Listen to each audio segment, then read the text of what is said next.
Sejak pertama kali diusulkan, rencana pemindahan ibu kota negara atau IKN dari Jakarta ke Kalimantan Timur telah memicu beragam reaksi dari politisi dan masyarakat, baik yang mendukung maupun menolak. Proyek ambisius itu dinilai belum sepenuhnya matang, terutama dalam hal perencanaan dan pembangunan infrastruktur yang diperlukan. Dengan membangun ibu kota baru, pemerintah berharap Indonesia dapat menarik lebih banyak investor asing, meningkatkan daya saing ekonomi nasional, dan menciptakan ribuan lapangan kerja. Namun, banyak yang merasa bahwa harapan tersebut masih jauh dari kenyataan. Proses pemindahan ibu kota yang terus mengalami penundaan menimbulkan keraguan di kalangan masyarakat. Pertanyaan pun muncul, apakah mega proyek ini akan terhenti? Akankah Indonesia menjadi salah satu negara yang gagal dalam upaya pemindahan ibu kota, mengikuti jejak beberapa negara lain yang mengalami kesulitan serupa? Kekhawatiran itu diperparah oleh kekurangan informasi dan transparansi mengenai rencana tersebut. Masyarakat ingin tahu lebih banyak tentang langkah konkret yang akan diambil pemerintah untuk memastikan keberhasilan proyek itu. Tanpa adanya kejelasan dan komitmen yang jelas, impian memiliki ibu kota baru yang mampu mendukung pertumbuhan ekonomi dan pembangunan berkelanjutan bisa jadi hanya akan tinggal angan-angan. Kisah-kisah dari negara lain bisa menjadi pelajaran bersama untuk melihat bahwa rencana pemindahan ibu kota seringkali tidak semudah yang dibayangkan, apalagi ketika rencana itu tidak ditunjang perencanaan yang matang.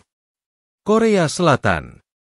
Pada tahun 2002, Presiden Roh Moo-hyun mengumumkan kebijakan untuk memindahkan beberapa fungsi pemerintahan dari Seoul ke wilayah Sejong. Keputusan itu diambil karena lokasi Seoul yang terlalu dekat dengan Korea Utara dan masalah kemacetan yang sering terjadi di kota tersebut. Pemindahan itu diharapkan dapat meredakan tekanan di Seoul dan mendorong pengembangan wilayah baru. Sejumlah kantor dan kementerian utama direncanakan untuk dipindah secara bertahap ke Sejong. Namun, rencana itu menghadapi tantangan besar ketika banyak pegawai pemerintah menolak direlokasi. Mereka mengeluhkan keharusan untuk melakukan perjalanan pulang pergi setiap minggu ke Seoul yang memakan waktu sekitar 1 jam dengan kereta cepat. Ketidaknyamanan itu membuat banyak pegawai merasa enggan untuk tinggal di Sejong. Akibatnya, upaya relokasi yang diharapkan dapat meningkatkan populasi dan pengembangan wilayah dinilai gagal oleh masyarakat. Banyak yang beranggapan bahwa Sejong adalah kota yang tanpa jiwa, mengingat sebagian besar kehidupan sosial dan budaya masyarakat Korea Selatan berpusat di Seoul. Pengalaman itu menunjukkan pentingnya mempertimbangkan faktor sosial dan kenyamanan dalam perencanaan pembangunan kota baru. Malaysia.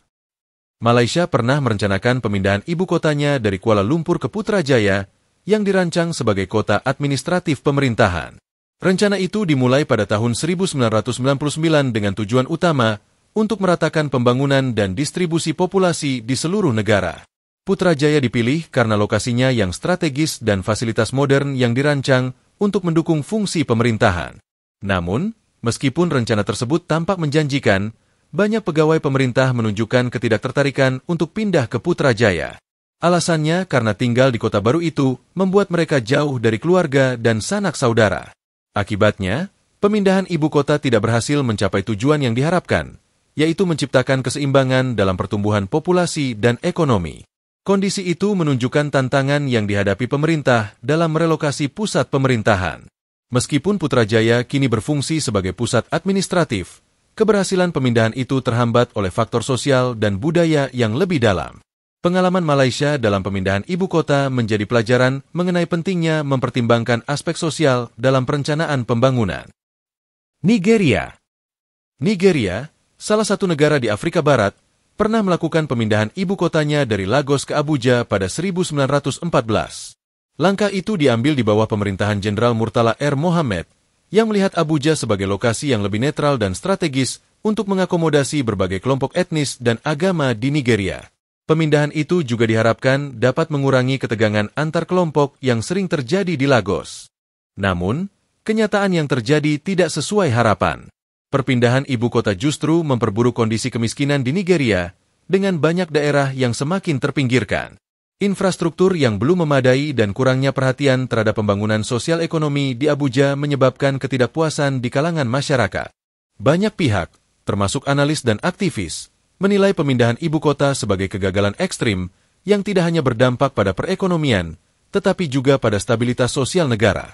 Perjalanan pemindahan ibu kota Nigeria mencerminkan tantangan kompleks dalam mengelola keragaman etnis dan agama, serta pentingnya perencanaan yang matang dalam pembangunan infrastruktur untuk memastikan kesejahteraan seluruh penduduk. Kazakhstan. Pada tahun 1997, Kazakhstan memindahkan ibu kotanya dari Almaty ke Astana. Langkah itu diambil dengan tujuan untuk meratakan pertumbuhan populasi yang dianggap terlalu terkonsentrasi di Almaty. Namun proses pemindahan ternyata berdampak negatif pada perekonomian negara yang mengalami penurunan signifikan. Banyak warga enggan untuk pindah ke Astana, yang saat itu masih dalam tahap pengembangan dan kurang menarik dalam hal peluang kerja dan infrastruktur. Pada 2019, ibu kota Kazakhstan berganti nama dari Astana menjadi Nur Sultan. Perubahan nama itu dilakukan sebagai penghormatan kepada Nur Sultan Nazarbayev, presiden pertama Kazakhstan yang memimpin negara tersebut selama hampir 3 dekade setelah merdeka dari Uni Soviet. Nama baru itu mencerminkan pengakuan terhadap kontribusi dan pengaruhnya dalam membentuk negara. Namun, pada tahun 2022, Presiden Kazakhstan memutuskan untuk mengembalikan nama ibu kota menjadi Astana. Keputusan itu mencerminkan keinginan untuk menegaskan identitas kota dan mengakhiri kontroversi yang muncul akibat perubahan sebelumnya.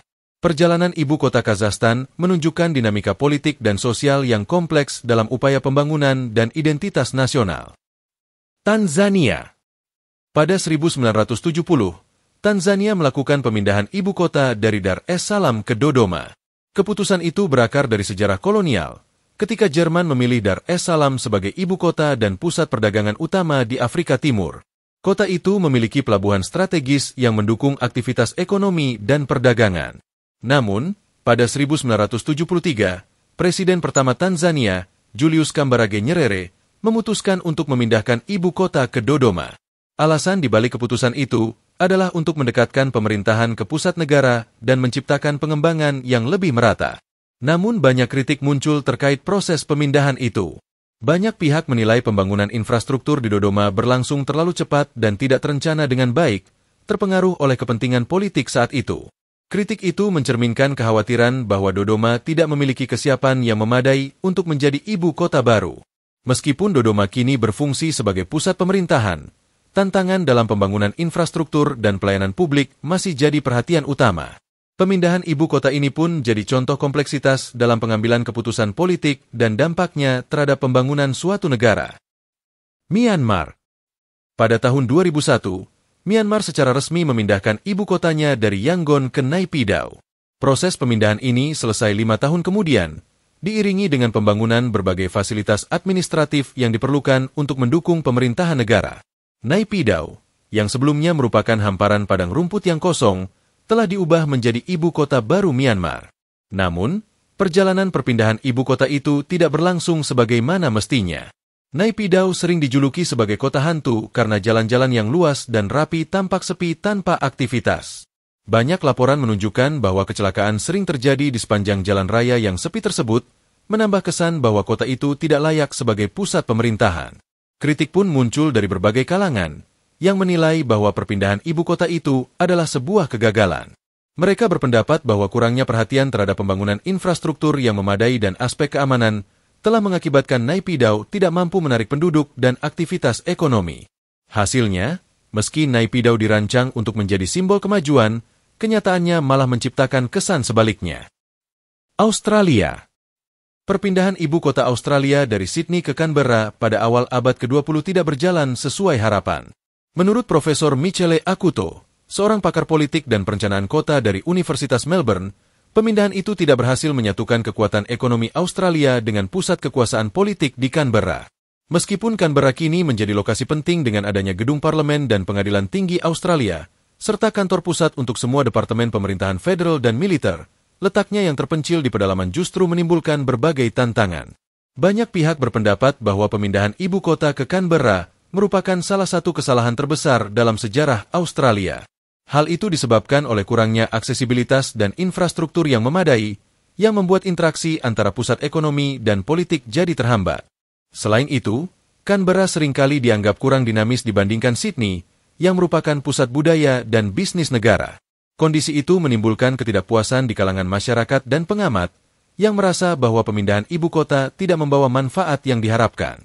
Pengalaman ini mencerminkan pentingnya pertimbangan strategis dalam pemilihan lokasi ibu kota agar dapat mendukung perkembangan ekonomi dan politik secara seimbang.